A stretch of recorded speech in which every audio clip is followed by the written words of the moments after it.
is part of my Back by Popular Demand theme to this clinic. TJ spoke last year, and what I'd like to emphasize this year in this clinic is what I call OPP, not this song, but observation, preparation, and performance. So we as referees could be down with OPP if we listen to these speakers here. And TJ Halliday is, as many of you may know, he's been a member of IBO for 30 years, Division III official for 20 years. He's been the interpreter of the Maine board for the last 8 years, and of course, Maine is the board that produced Peter Webb, who is legendary within IBO, recently announced his retirement this year. And I called TJ and asked him if he was putting his hat in the ring for that position. The reason why I say that is because TJ does so much more than just what you'll hear him speak about today. He spoke about traveling last year, but TJ has also put together a packet or a program for teaching the class that I've incorporated in my teaching of the class. It's an amazing packet with visuals, a workbook for both the student and the teacher, and it just really is a way of putting this together. I admire TJ for his efforts in trying to make IBO, or continue with IBO, the reputation that Al says that IBO has and should deserve to remain. So without further ado, speaking to us about partners and being a good partner. You know, there are a lot of intangibles that go along with officiating, as Al spoke about. There's those things that you can manage yourself, your appearance and all those things. But at the end of the day, officiating is about communication. That third level, what I call the Jedi level of officiating, is managing the people, the coaches, the players, the fans, and your partner. And being a good partner goes a long way to making that game, or making a game worth it. Because at the end of that game, when you walk into the locker room, no one is going to cheer you on your way out, but hopefully they won't be booing you. And there's no such thing as like, they liked me, but they didn't like my partner, which I've heard people say to me. I said, I got news for you. They hated you both. They just hated your partner more. And that's the truth. You're not going to get a cookie. All right? Sports Center never leads off with, look at this great call by the official. Never. If it does, call me. I don't care what time it is. DVD it or whatever, DVR, just make sure you get that play or that tape for me, because I've never heard it. So your partner is your only friend during that game. TJ Halliday.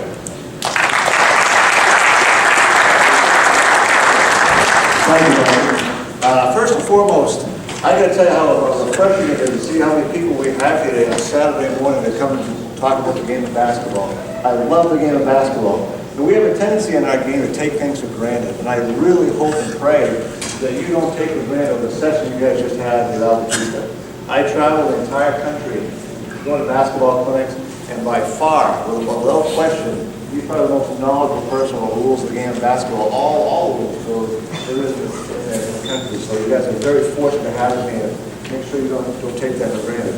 Also, don't take for granted Mike. Mike is a rising star in IBO. He did the first presentation at the national conference this year. He did an outstanding job. I think 20 years from now he's going to be somebody who's going to contribute to that level. But it's great to see everybody here. And I wanted to tell you, I appreciate what you guys do. I appreciate the sacrifice you're making on Saturday morning to come here and listen to some guy from Maine talk about the game of basketball. I'm just excited to be here. It might give you a chance to come back. Anytime the guys give me a chance to come north, come south and gain a few degrees of weather, I'm okay with that. But if I scraped my car this morning to come into the airport, I had to scrape my car to come out. Have you guys done that yet? No. See, it's probably a few more weeks. So I was very appreciative to come up here. Today's topic is how to be a great partner. But more importantly, I've got some very serious things we're going to talk about today. Very serious things. And we're going to talk about mental illness a little bit. Do you guys realize that anxiety is the #1 mental illness that we face in our country today? #1, there are over 40 million adults that can't deal with anxiety each and every year. We spend nearly $42 billion a year on anxiety. Now let me ask you some questions about your officiating career. Have you ever had a partner that was unreliable? You ever had partners unreliable? You ever sit in the locker room, they had no idea who they were? They didn't make ride arrangements to go to the game? Or worse yet, they make ride arrangements with you and say, hey, I'll pick you up at 6, and they show up in a car that looks like this? You spend the whole time going to the game, the engine lights on, the oil lights on, smoke's coming out of the back, and you don't know if they're going to make it to the game or not. Does that ever happen to you? You ever work with someone who complains a lot?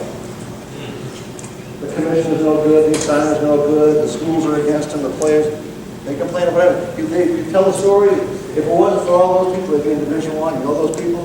They complain about everything. You ever work with those folks? You ever work with someone who refused to have a pregame conference? Now think about what we just learned over the last hour and 15 minutes without. Just think about that. Is everybody on the same page when you hit the court?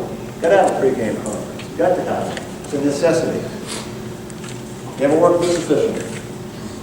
Doesn't need a proper mechanics.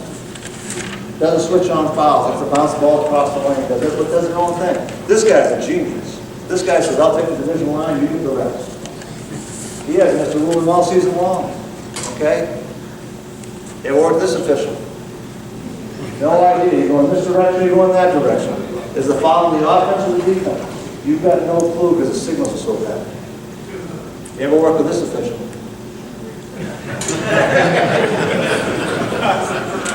Where it said you're a business official. Okay? How much fun was this game? Working with this official.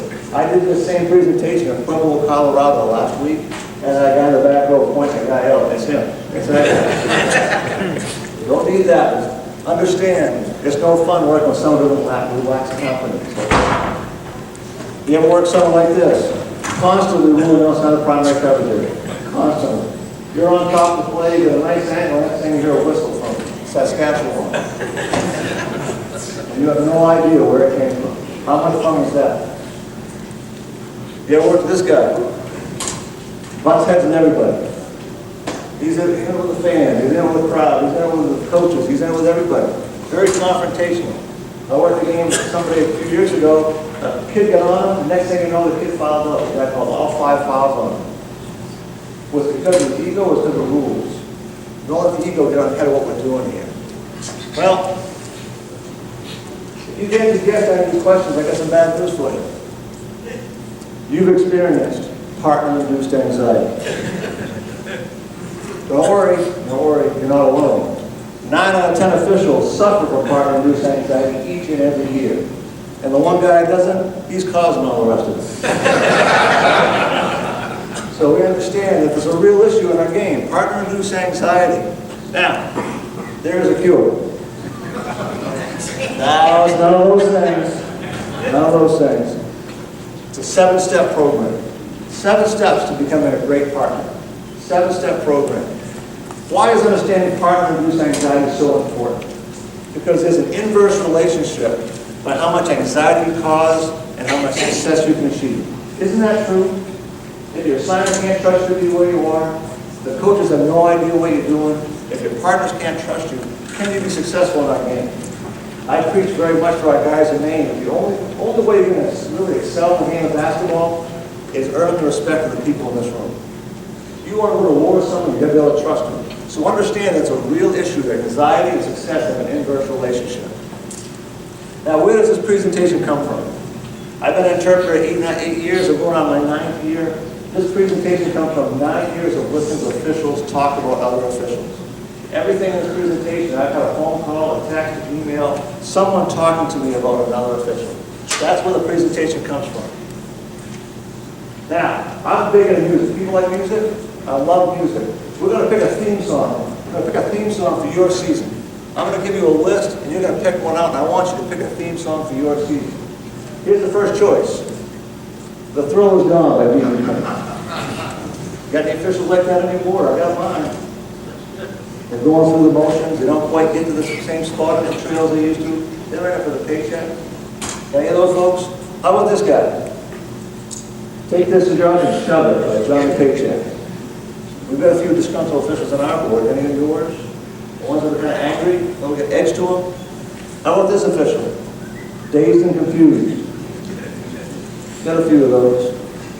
How about this one? Comfortably Numb by Pink Floyd. You know the official, the guy that walks out with a complete train wreck thinking he nailed it. Okay? I aspire to be that numb. I really do aspire to be that numb. How about these songs right here? More Than a Feeling, Thriller, Sweet Emotion, One Big Rush. I don't know about you, but my season starts December 9th. I can't wait. I can't wait to get there. I'm excited. I've got a lot of enthusiasm. And that's step one of our program. Step one is have enthusiasm for what we're doing. Have enthusiasm. Now, if I've got two equally talented officials standing right in front of me, one has enthusiasm for what we're doing and one doesn't care, who's going to perform it? Enthusiasm is a real issue that we have in our game. I go to night in and night out, I see people who aren't embracing the experience of being around student athletes. Understand how important it is to them. If you bring enthusiasm, you have intention to have enthusiasm, you're going to perform a lot better. Now, Emerson said, nothing great has ever been achieved without enthusiasm. I don't know if that's true or not.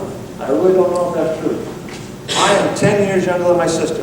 I'm 7 years younger than my brother. I'm pretty sure my parents saw me come and have a little less enthusiasm. I'd like to think I'm a great achievement in their eyes, but they probably don't have much enthusiasm. And I saw how my parents got along as a kid. I'm lucky to be alive, to be honest. But I still think I'm a great achievement. I don't know if this statement is true or not, but it makes sense. Have some enthusiasm for what we're doing. I want to give you a psychological test. Some of you might have seen this last year. I want to show you a slide in just a few seconds. I want you to tell me what you see in these few slides. All right, what did you see? Who saw success in Norway? Who saw successes down here? Who saw this last year? Who still saw successes nowhere? That's a problem. Just a play test. Now, if you saw successes nowhere, that's not a big deal. Our brain is naturally wired to be skeptical. It's naturally wired to have a fight or flight mentality. Ever since the day of the caveman, we've been trained that way. We don't want to be taken advantage of. It's not a big deal. It's understanding. Sometimes having enthusiasm is a choice. Sometimes we have to see the glass half full. Make sure you make a conscious decision to have a good attitude about what you're doing. Having a good attitude will lead to that enthusiasm. The key is to having good enthusiasm. Be grateful for what you're doing. I'm going to be 50 years old this year. And I'm very thankful that I get to work the 32nd year in this great game. I'm thankful that I still have the physical ability to get up and down the court. So be thankful for it. Be proud of what you do. You do an amazing job. What you do is essentially public service. Yeah, we get paid a little bit, but it's one of the most tough, difficult jobs anybody could ever do. Get in front of a bunch of people and officiate a basketball game. You're getting yelled and screamed at by a bunch of people. That's not easy. So you do a great job. Be reasonable. No matter how hard I work, I'm never going to work the Final Four. I understand that. Okay? Be reasonable in your goals. You're lucky here. You know, Al was just talking about people have real chances to go to high levels. Where I come from, we were in Halliday. High school may be the highest level we ever go. But embrace it. Embrace it. There's nothing wrong with that. You can be a great high school official. Nothing wrong with that at all. Challenge yourself to get better. I've got officials on my board that have 25 years experience. But they have 1 year experience 25 times over. They've never gotten better. Be better at the end of the season. Be better at the end of the night. Be better at the end of the week. Be better. Find something to get better at. And be willing to evolve. The word evolve is my favorite word in the entire English language. I like people who are willing to evolve. Make sure you're open to feedback and understand how you can get better. Now, step 2, be reliable. Be reliable. Be reliable before the game. You know, make those right arrangements. Communicate with your partners. Let them know you're going to be there. Be reliable. Show up on time. Speak positively about tonight's game. I really have a pet peeve. When I'm going to a game, I want to talk about tonight's game. I've got partners who want to talk about the game across town. They want to talk about the big game they did last week. Let's focus on tonight's game. Okay? All that other stuff's for after the game. We can talk about it at the restaurant. We can talk about other stuff. But let's focus on tonight's game. Engage in a pregame, and by all means, cultivate teamwork. Cultivate teamwork. Give your partners confidence. We're going to try to get things right here tonight. Be reliable during the game. If you're going to make rulings, be confident. It's almost as bad to make a ruling with a lack of confidence than to be wrong. I want you to think about that. If you make a correct ruling and you look shy about it, is that effective? How are you going to be perceived? Okay? When you blow the whistle, you're on stage. Who here did drama club in high school? You're on stage. Okay? You're saying, everybody in the gym, please look at me. And you've got to look the part. So if you're going to get your make sure you're confident. Master your PCA. Don't give your partner some reason to be unsure about what they're doing. If you're constantly rolling in front of your partner when you shouldn't be, it's going to create anxiety. Deal with coaches and players professionally, and by all means, put the game above the ego. Your officiating priorities are the crew first, the game first, the crew second, and yourself third. We had an official on our board, a wily old veteran, who was working with a young official one day. And that young official was having a terrible game, going forward. And late in the game, in a key aspect of the game, he lost a shooter. He put the wrong guy on the free throw line. This wily old veteran, seeing what was going on, blew the whistle. The entire gym went quiet, and he said, "That's my shooter." He took the blame for the situation. He took the blame for the unofficial. How many of us are willing to do that? Most of us separate ourselves from issues like that. This guy had the presence to know his partner was struggling and stepped up for him. That's someone who had priorities right. He put himself last. Okay? Take that as a lesson. Be reliable after the game. Evaluate your own performance. If I had to classify all the phone calls and all the texts and all the emails I get from fellow officials, what we say after games really can be very sensitive to people. First and foremost, you walk off the court, evaluate your own performance. Make sure you understand that you might have made mistakes tonight too.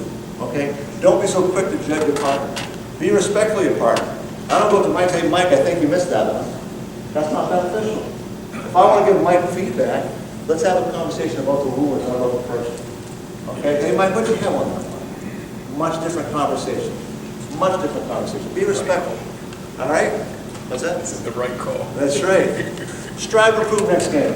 I don't know about you, but I miss something every game. And during the course of the season, I might focus on something here. I finally got right there. I'll miss something else. During the course of a game, it's a constant adjustment to your game. I might miss a block charge. I got it right 99 times in a row. That's what I missed it. So now I got to focus on that. I focus on that, I'll miss something else. Basketball is a constantly evolving game. Not every game is the same. Some nights you can have different things. Make sure you're willing to evolve and strive to improve. Step 3, have empathy. Now, let's understand what empathy means. Empathy is not sympathy. Empathy just means you're willing to walk a mile in someone else's shoes. You're willing to see this experience from someone else's perspective. Do you think there's a lot of people with perspective on basketball officials do? If you look at these folks here, this list of people will define you as an official. They will define you as an official. A great man once said, "Your reputation is none of your business. It's defined by the people around you." These people may never get to know you, but they'll define you as an official. I want you to think about that. People you don't even know can define how good you are as an official. So does that change your approach to the game? Let's understand that the assignment put you in a situation. He trusts you to get there and do a good job. The last thing he wants is a phone call saying, "Don't send Halliday again," because that means more work there. Go do the job right. Understand what he's going through. Understand that athletic director. He's got 1,000 things on his plate. If you show up late, he's not going to be happy. He's got to take that thing and put a checkbox. He's got 999 more things to worry about. If you can get there and take that pressure off, you're going to be a lot better off. The players. Understand the players. If there's one thing you get out of this presentation, understand what we're doing. We're servicing young people. I can remember being in Little League Baseball. I was 11 years old. I woke up on Saturday morning. I couldn't wait for my game. My game wasn't until the evening. I put my uniform on when I woke up in the morning. I went down to breakfast, and my mother gave me a nice smile and put a nice plate of French toast in front of me. And I was sitting there eating my French toast just as happy as could be. And my mother says, "TJ, I got some bad news for you." And I said, "Don't tell me my game's canceled." And she goes, "No, son, it isn't, but it's only Friday." But that's how excited I was for my game. I was a day early. These kids are the same way. I don't care what their talent level is. They may be 0 and 18. They're still excited. Okay, understand what they're going through and how important it is to them. Understand the custodians. You know, I have people on my board that will go to a locker room and leave trash in it. That's not good. Be professional. Do those kind of things. Do the little things. Understand scores and timers. They have pride in their job too. Let's not treat them with disrespect. Let's make them understand they're part of the team. Let's drill down on a couple of parties here. Let's talk about partners real quick. Have an MP3 partners. I'm going to show you a video clip if it works. This is not a Hollywood movie. This is Jim Carrey. This is a real commencement speech that he gave. I want you to listen to this clip and ask yourself, what was his message? Oh. Give me a clip, buddy. Increase that volume.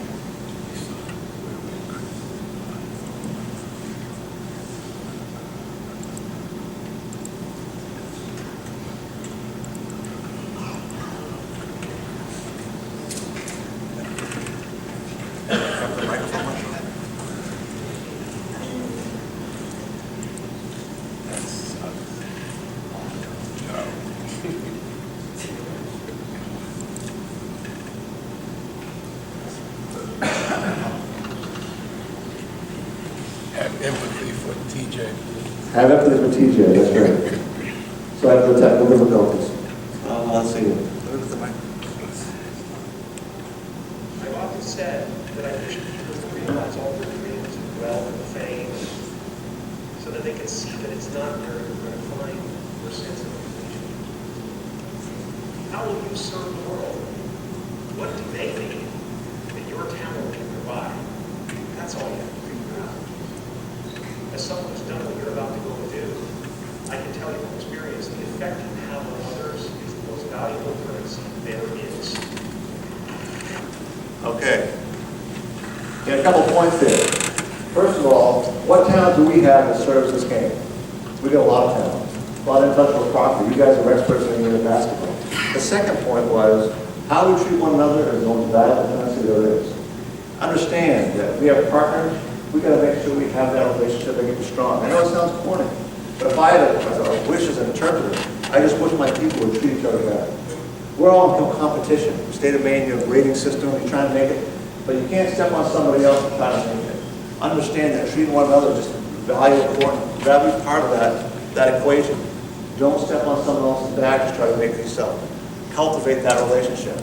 Now, a few years ago, I had a phone call from a guy who was working a ball game. He had a couple of rulings in the first half. He called a spin move in the lane, took away a goal. And then he sets a technical foul for a coach who just being out of the coaching block, 6 feet. Okay? He made those two rulings. His partner didn't like those rulings. And made his partner uncomfortable. Well, his partner chewed him out at halftime. His partner said, you shouldn't call those kind of things. It's not necessary. Well, this young official was deflated, called me up and said, that guy is a great official, but when I work with him, I feel like I'm officiating on an island. I know I'm by myself on this. Because he's the kind of official that I make a ruling, and the next thing you know, he's talking to the coach. You ever had that experience? You make a tough ruling, and your partner's talking to the coach? How does that make you feel? If you don't trust that person, it's going to make you feel pretty bad. Now, I don't know what, I'm not Catholic myself. I don't know much about cardinal sins, but there's a cardinal sin in the game of basketball as far as officiating is concerned. It's selling your partner onto a coach. You never do that. Who here plays poker? Everybody play poker? If your partner makes a mistake, hopefully you have a poker face. Okay, hopefully you don't tip it off. The last thing you want to do is make things go. If my partner misses a ruling, I may not know what it is. I'm not going to say anything that implies you miss something. Coach, that's the way you have it. Maybe you missed it. I don't know. But I'm not going to sell them on. Okay, make sure you understand it. What kind of player was Larry Bird? Who gave me some adjectives? What kind of player was he? Awesome. Talented team player. I love that. Okay, that's awesome. Let's take a look. That's what I play. Great shorts.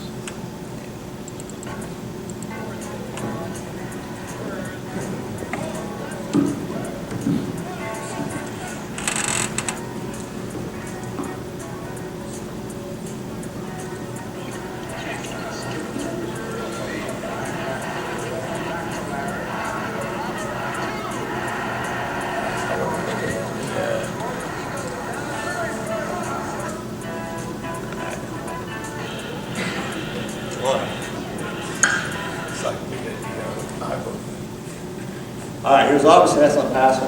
What kind of teammate was he? What's that? What kind of teammate was he? Unselfish. Now, you hit the nail on the head a minute ago. I listened to an interview with Jimmy Rogers back in the 80s. Jimmy Rogers was an assistant coach of the Boston Celtics for a long time. And he said to Larry Bird, so you talk about his work ethic, talk about shooting ability, rebounding, passing, but the thing that separates Larry Bird from every player in the league, he makes the players around him better. Now, I just showed you one exchange it up. Are you the kind of official that makes your partner better? Do you approach this game that cultivates that team? Or are you the guy that officiates on the island? So one thing I have to understand is, officiating is a team sport. Okay? You have one or two partners out there. Cultivate that teamwork. Make sure you have that camaraderie. Now, a goal I have for my guys back home, conversational accountability. If you're giving feedback to a fellow official, if you're talking about a fellow official's ruling, is your comment constructive or destructive? I've got officials on my board that love to be destructive. Hey, Mike, you missed that one. Doesn't help. Make sure you have the intention. If you're going to talk about someone else's ruling, do it for the purpose of making them better. Okay, don't try to be destructive. Try to build them up. Now, empathy for coaches. I've been refereeing for 31 years. And for many of those years, I saw coaches as the enemy. They really aren't. We need to see coaches as part of our group, part of our educational process. We have to have empathy for what they go through. We had a professional coach come talk to us last year at the IBO National Conference, a guy named Rob Olson. And he talked about coaches' expectations. They're out there through the roof. You know, they want their kid to play the most. They want their kid to be the high scorer. Their kid's name in the paper. Their kid go Division I. He referred to this as the high maintenance era of coaching. He says it's never been a more difficult time in our country's history to coach any sport, really. And we have to understand that. Some of the pressure they give us is because of the pressure they're under. The difference between a coach and an official, parents don't know our phone numbers. They know the coaches don't. How many people here coach high school sports? Outstanding. Thank you very much for your service. Those folks are doing a great job. They're doing something that's great for our society. We need to understand they're not the enemy. Sometimes they get on us. Sometimes they're right. Okay, but sometimes they get on us because of the pressure they face. Now, I'm going to try to show you a clip, see if it works. And I want you to see what the message is in this clip. I understand it's a Hollywood movie. I understand it's football. But I want you to understand, I'm going to try to figure out what the coach's message is here. Let's see if we can get this to work. With the mic on the speaker.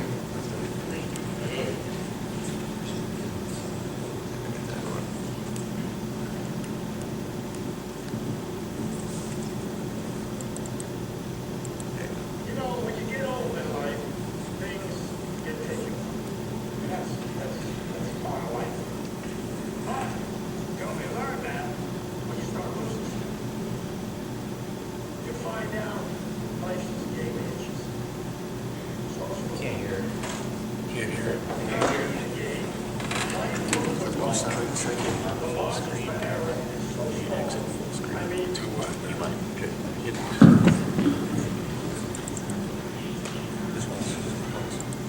you know, when you get old in life, things get taken out. That's part of life. But you only learn that when you start losing. Mike, act it up.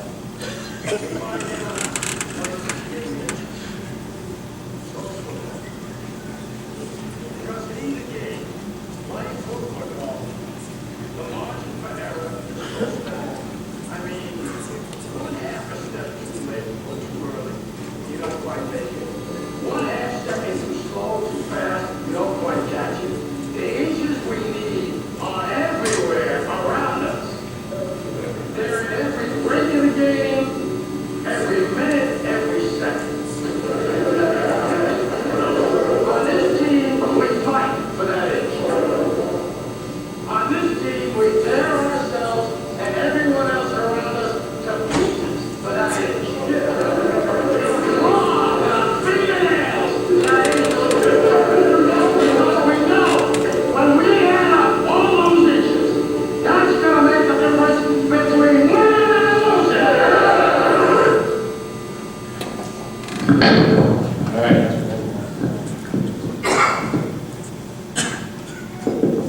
right, so what was his message?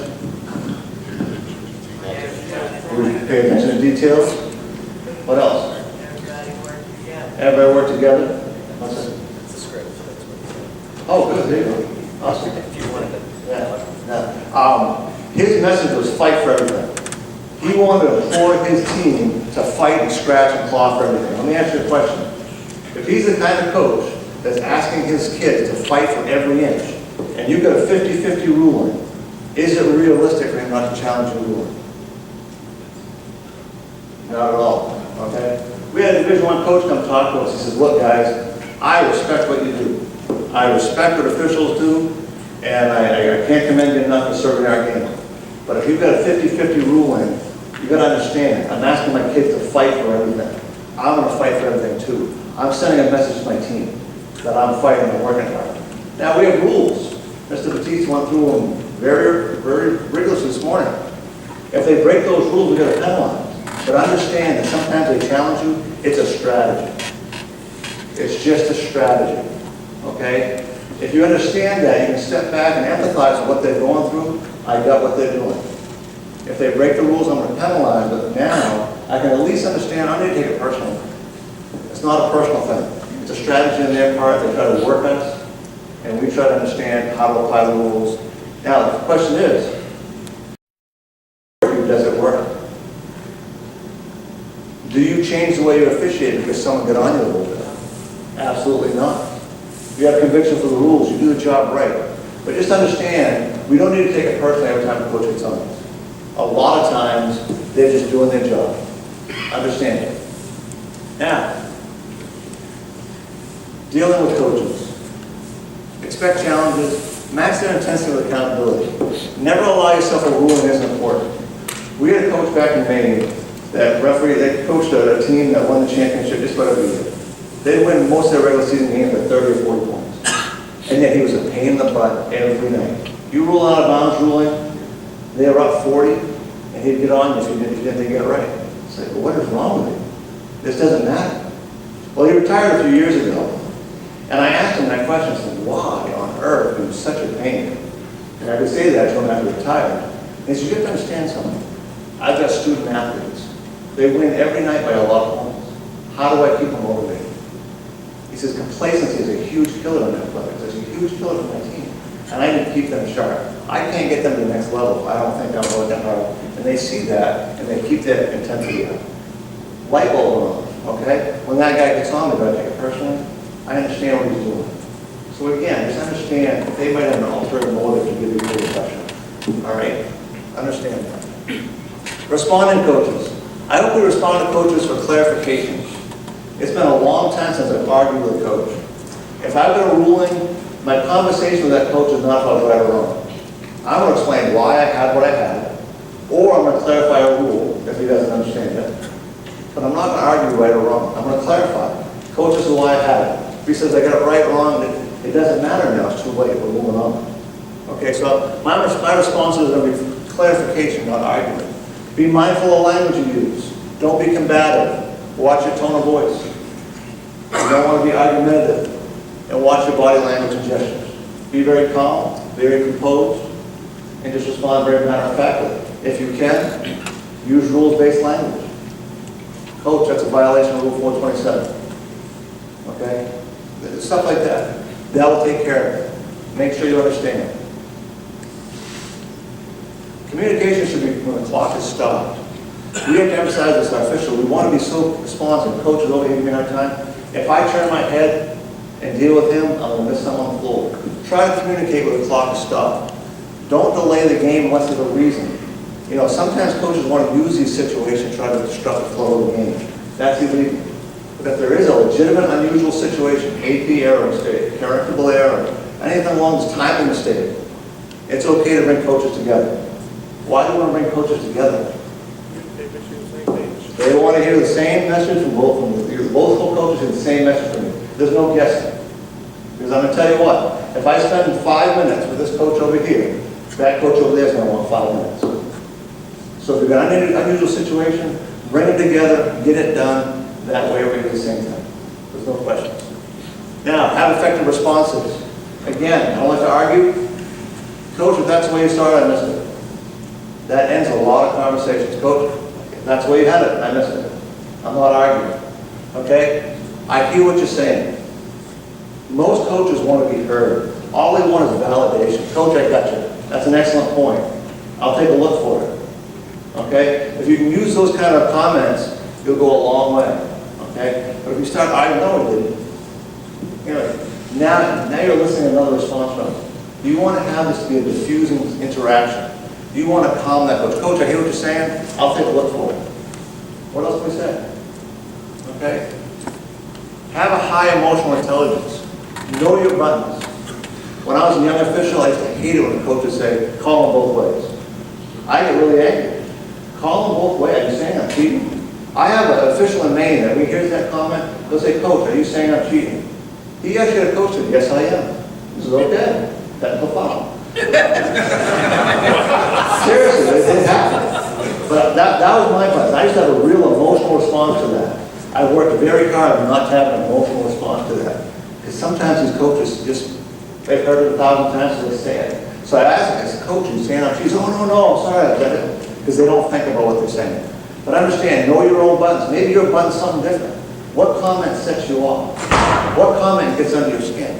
If you know your buttons, find a better response. There's no better time than right now, where you're sitting in a locker room, sitting in a room like this, to discipline your emotions. Did you ever have a time when you reacted unprofessionally to a comment? I know I have, because we react with emotion. Develop productive responses and strive to have a high EQ. Have a high emotional quotient. Now, one point I want to really make is, we have a stimulus here. This guy is acting irrationally. We don't respond irrationally. Your response is a choice. It's a response, it's an action, it's a choice. Don't ever allow yourself to be off the hook if you've acted irrationally. We want to have a professional response. He's irrational, we respond rationally. He's unprofessional, we respond professionally. Okay, we're above all this. Make sure you understand that you can make a choice here, make it effective. Because if you don't show them respect, what you often get is revenge. Isn't that true? Maybe that coach says something incorrect by rule, and I show him up in front of his team. I didn't know the rule. What do you think's going to happen? I didn't diffuse the situation, I started another one. Okay? Even if I give him a technical foul, I've started something. Your goal is to diffuse. Your goal is to say, I got it, coach, I got it. Okay? Use soft language and let them know you hear them and move on. Don't show up a coach in front of their team, no matter how bad they are. If they deserve a penalty, give them the penalty. But don't show them up. Do it professionally. Now, when a penalty is needed, keep composure and signal in a calm manner. After all, signaling a technical foul is not an orgasmic experience. And you know what I mean. It shouldn't feel good to call it technical foul. Because if it feels good, you've done it for personal reasons. You haven't done it because it's an infraction of the rules. If you rule on a technical foul, I looked at that coach over there and he acted illegally, I had to penalize. When you would call a technical foul, focus on procedure. I talked to a lot of young officials, it's a very emotional experience, but we have a procedure. If you can get in the habit of reporting the foul, getting a shooter, administering the free throws and getting the ball back and play efficiently, you're going to be a lot better off. Focus on that procedure, get it done accurately. Because the best thing we can do is administer the free throws and get the ball back in effectively. We're not going to rush, we're not going to make further mistakes, but we're going to get the ball back and play efficiently. Now, I've been an interpreter for 8 or 9 years, and my board has a spectrum. I've got these guys over here who call 25 technical fouls a year. Okay, and I read the reports, and I wonder, the Clint Eastwood that's just out there as a gunslinger, just trying to show how manly they are. I've got the other end of the spectrum over here who's an ostrich. They don't see anything. How many people are old enough to remember the show Hogan's Heroes? I call them Sergeant Schultz. They hear nothing and they see nothing. Okay? Really the goal is to be what the rules book tells us. Okay? We want to be what the goal book says it. So all we got to do is we look at their behavior, we have to ask ourselves, is their behavior illegal? If it's illegal, it's a technical foul. If it isn't, we got nothing. Okay? Is their behavior legal? You guys are so lucky. I want to officiate in the state of Maryland. As what Mr. Batista said this morning, he wants you to rule on illegal behavior. He told you he won't use you if you don't. State of Maine is different. State of Maine, you don't make the playoffs unless you get a coach's vote. I need a coach's vote to get into the playoffs. I want you to think about it. How does that impact your behavior? If I see someone over there behaving poorly, and I call a technical foul, and I get a vote? Probably not. Should get one from the other. You probably should. That's a good point. But it influences behavior. My problem is just the opposite end of the spectrum. I have a situation where I implore people to do the right thing, but there's that natural tendency to say, geez, you know, if I do it, I'm going to get penalized. You're very lucky in the state to get the protection to do that right. You have to be thankful for that protection. Now, these are technical fouls, they're not debates. Disrespectfully addressing them is a technical foul. If they attempt to influence your rulings, technical foul. If they use profanities, gestures, I would much rather have someone tell me I stink right in front of them than start using gestures. Everybody in the gym sees this, and now I know what they're doing. I would rather have that. So if they're using gestures, make sure you penalize. Inciting crowd reactions, leaving the coaching box, except for those rule-based discussions at the table. Step 4, mastering fairness. What rules do you struggle to enforce? Are you good at ruling technical foul of a coach just being out of the coaching box? Are you good at calling that spin move in the lane, a beautiful move, but would take away a goal? Are you good at the uniform rules? Free throw violation. Do you have the intestinal fortitude to put the ball down as the rule asks you to? Those aren't easy decisions. Those aren't easy decisions. Because we all want to be liked. Every one of us, it's a human need to be liked. And sometimes we feel like we're being too judicious if we do some of those rulings. But the game needs us to make those rulings. Don't allow your need to be liked to circumvent what the rules are asking us to do. Your goal as an official is just to honor the rules and do what the rules tell you to do. Put the game above the ego. Practice making those tough decisions. If there's something on that list that you struggle with, pick something out. Expand your horizons this year. Call an intentional foul 2 minutes to go. Call that spin move. Take away the goal. See what it's like. Send a kid out for a shirt violation. Deal with it. So that way you get better at that practice and those tough decisions. All right. I'm going to ask you some equations. I want you to answer when I give you an equation, I want you to give me the answer. What's 2 plus 2? What's 4 plus 4? What's 8 plus 8?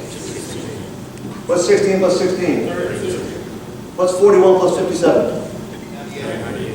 What's 41 times 57? 2,337. Why did you slow down? That hard.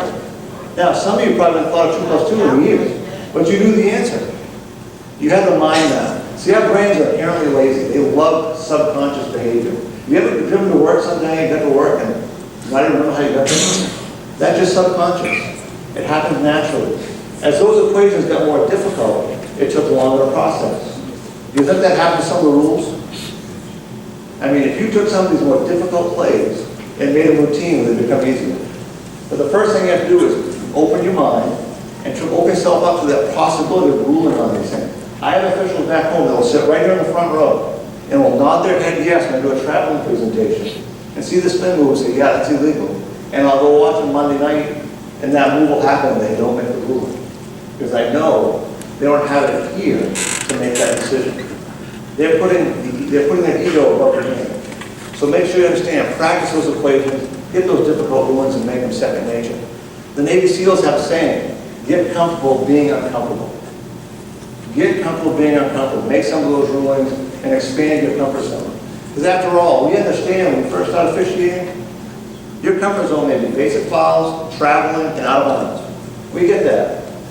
But as your career goes on, shouldn't it expand? Shouldn't you if you're going to be a self-actualized, fully evolved official, shouldn't your comfort zone look something like that? That'd be a lot better for the game and a lot better for you. Now, what does mastering fairness have to do with being a great partner? Have you ever worked a game with somebody with the same conviction for the rules you did? You're making a tough ruling, you look at the other end of the gym, and your partner's not doing the same. Is that being a good partner?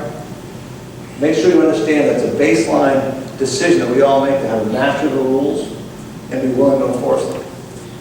Step 5, have poise. First thing we have to do to have poise is understand where the criticism is going to come from. We get criticism from all over. Fans, sportscasters, coaches, newspaper writers, and now even social media. Social media is the worst. You guys have websites here that criticize you? We do at Maine. We've got whole threads online that talk about officials and what they do, criticize. It's hard. It's one of the things we have to worry about as clinicians, try to get people past that mentality, not worry about those people online. Now, first thing, handle criticism. Realize that 99% of the people that criticize you would never walk a mile in your shoes. I have a golden rule in my life. I only accept criticism from people who walk a mile in my shoes. That guy up there in the painted face, in the back row, yelling and screaming, has no influence on me, okay? I'm not going to take criticism for that. I'm going to be physically and mentally prepared for the environment I'm going in. I'm going to work hard, I'm going to get proper angles, and I'm going to perform the best of my ability. If I do those things, criticism falls by the wayside. Now, understand, dealing with fans, they're not your equal. They're ACA 2s. The only thing qualifying a fan to be in the gym is they can afford the $2 to get in. That's the only thing that qualifies in the gym. You have way more qualifications than that. They're not your equal. Let me ask you something. Are people like this? Are these the people in charge of your emotions? Are these people you delegate that to? Are these people you delegate your mindset to? Because we have officials who get influenced by people like this. Got guys in the front row giving them a hard time. All of a sudden they're changing the way they officiate. And you stand back and look at it. These are not people that I would want to put in charge of my emotions. So have control of your emotions. Don't allow people like this to influence the way you officiate. Dealing with fans, never address fans directly. Just remember something. If I respond to a fan, I endorse them. If they say something, I respond, now they've got my ear. Okay? I don't endorse them. If I got a problem with this guy right here, okay, I'm going to make sure I don't figure it out. And if I need to have him rejected, I'm not going to acknowledge him directly. I'm going to go find the AD. And if he's not available, who do I go to? The head coach. Have them deal with it. Because he's not my equal. I'm not going to acknowledge what he's going to do. I'm going to just take care of it that way. And that's by rule. Rule 2A1 note. That's how you deal with it. When do fans need to be ejected? Anytime they're making comments that you wouldn't want your family next to, you need to get rid of them. We don't want profanity. We don't want comments that incite violence. We don't want something in our society that is not right. We want to make sure they behave in a manner that's good for a student athlete here. We're trying to educate kids here. Make sure the fans understand that. And if you deal with it through the AD. Aristotle once said, if you want to avoid criticism, say nothing, do nothing, and become nothing. By the very nature that you decide to become a basketball official, you are something. You need to be something. This game needs you to be something. You need to stand for the rules. The rules are perfect in their intention. They are perfect. We just need to enforce them. You need to be something and make sure you understand your role in that game. Last, step 6, be mentally tough. You are what you think. You read the old saying, you are what you eat. You actually are what you think. I'm going to try to play one more video, see if we can get this to work. I hope this can work. We all have this negative self-talk that goes. Guess what? There's enough people that are telling us we can't do it, that we're not good enough. Why do we want to tell ourselves that? We know for a fact that thoughts influence actions. We saw it there with the video show that Dr. Levy showed, right? We know that our thoughts influence actions.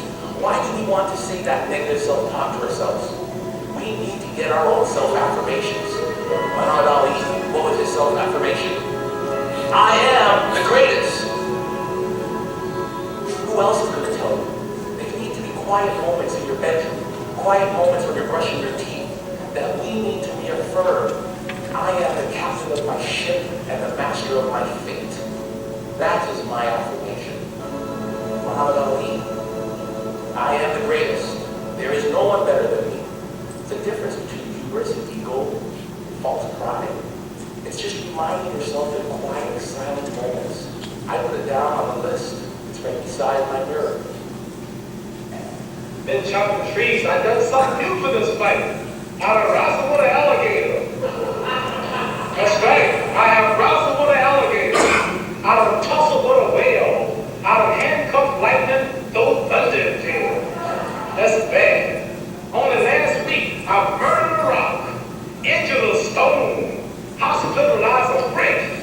so mean, I make medicine sick. Last night I cut the light off in my bedroom, hit the switch, was in the bed before the room was dark. Fast. You, George Fuller, all these chumps are on the ball without looking. All of you, I know you got it. I know you got it picked, but the man didn't come. I'll show you how great I am. What kind of official would Muhammad Ali be? Now, I don't advocate you go around saying I'm the greatest. That's not the point. But he had unshakable faith in what he was doing. When he was first coming on the scene, people didn't give him a chance, but he believed in himself. You ever been in this situation? You had a great game? 129 left, tie game. You ever said this to yourself? Boy, I hope I don't screw this up. I've been here many a times. That's not a great mentality. How about the other official? Let's keep up the great work. Do you have that unshakable faith in what you're doing? Or are you allowing people on the outside to influence how you think? Make sure that you're this guy over here, this official over here, the one that isn't blind. When you play sports, did you want to take the last second shot? Did you want the ball hit you? Be that kind of official. You want this play with 129 left. Be the kind of official that has the confidence to deal with that kind of thing. Muhammad Ali had unshakable faith. Had unshakable faith in your ability. Make sure you don't allow outside sources to influence that faith in what you're doing. If you do make a mistake, fix it if you can. If I've been out of bounds doing, and I think I made a mistake, hey, Mike, what'd you have in that play? My mistake. We're going to go this way. You can fix some things. If you can, fix them. If you can't, forget it and focus on the next play. Don't allow one mistake to become 3 or 4 or 5 mistakes. Have mental toughness. Make sure you get that done. Mental toughness means resilience. Be resilient. I have a saying I say to myself every time I hit the court. I walk on a court, that's an automatic thing to me. I say to myself, I will not be intimidated. I will not be intimidated by any person, place, thing, or situation. I do my best to do what the rules tell me to do, regardless of how tense it is. Have something, have an affirmation. Make sure you keep yourself mentally sharp. Have something in your mind that goes through your head. If you made a miss one, you got a tough play. Have something you can play in your head and say, all right, I'm going to get this. I'm going to get the next one. Be mentally tough. After all, as an old African proverb said, there's no enemy within, the enemy outside can do us no harm. If there's no enemy within, the enemy outside can do us no harm. Got a lot of value in that statement.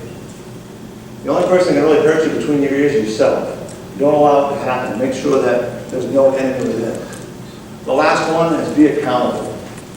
I can't impress upon you enough accountability. Aristotle once said, excellent, what we're able to do. Excellence then is not an act but a habit. Practice being excellent. Make sure you make those rulings. Use proper signals. Use proper mechanics. Develop a champion's mindset. It wasn't that long ago we were athletes. Somewhere along the line we become basketball officials, we lose that athletic mindset. We shouldn't. We should still be athletes. We should train like athletes. We should prepare like athletes. And if you do that, you'll perform like athletes. See your performance as an athletic performance. When you were in school and you're playing sports, your coach wanted you to be better during the season, better next game, better tomorrow. Make sure you take that mindset. Try to be better. Also, remind yourself that you are human. Be humble, you are flawed. There's not many more things I do in life that are more difficult than officiating basketball. I've got 10 fast-moving parts in limited space. Chances are I'm going to make some mistakes once in a while. Be human. Admit mistakes, at least to yourself. If you can't admit mistakes to anybody else, at least admit them to yourself and try to get better. Learn from them.